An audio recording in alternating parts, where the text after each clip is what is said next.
നമസ്കാരം. സർക്കാരുമായി ബന്ധപ്പെട്ട അറിയിപ്പുകൾക്കും മറ്റു വാർത്തകൾക്കും വേണ്ടി ഈ ചാനൽ സബ്സ്ക്രൈബ് ചെയ്യാനും തൊട്ടടുത്ത ബെല്ലൈക്കൻ എനേബിൾ ചെയ്യാനും മറക്കാതിരിക്കുക.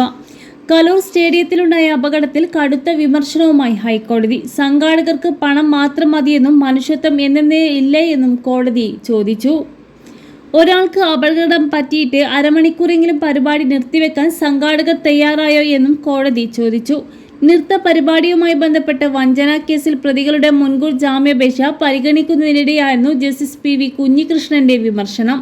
നൃത്ത പരിപാടിയിൽ പങ്കെടുത്തവരിൽ നിന്ന് സംഘാടകർ എന്ത് അടിസ്ഥാനത്തിലാണ് പണം വാങ്ങിയതെന്ന് കോടതി ആരാഞ്ഞു. ഉമാ തോമസിനെ പരിക്കേറ്റപ്പോൾ സംഘാടകർ കാണിച്ചത് ക്രൂരതയാണെന്നും കോടതി വിമർശിച്ചു.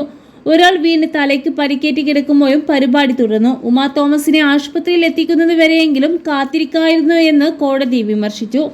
ഇത്രയും ഗൗരവമേറിയ കേസിൽ എങ്ങനെയാണ് പ്രതികൾക്ക് ഇടക്കാല ജാമ്യം ലഭിച്ചതെന്നും കോടതി ആരാഞ്ഞു. പരിപാടിയുടെ ബ്രോഷർ, നോട്ടീസ് തുടങ്ങിയ എല്ലാ രേഖകളും ഹാജരാക്കാനും കോടതി സംഘാടകർക്ക് നിർദ്ദേശം നൽകി.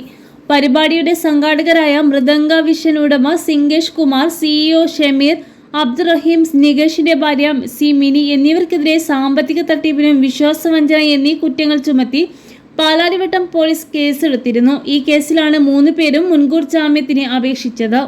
കലൂർ സ്റ്റേഡിയത്തിലെ നൃത്ത പരിപാടിക്കിടെയുണ്ടായ സുരക്ഷാ വീഴ്ച മൂലം തൃക്കാക്കര MLA ഉമാ തോമസിന് സ്റ്റേജിൽ നിന്ന് വീണ് ഗുരുതര പരിക്കേറ്റിരുന്നു. ഇതിലും സംഘാടകർക്കെതിരെ പോലീസ് കേസെടുത്തിട്ടുണ്ട്.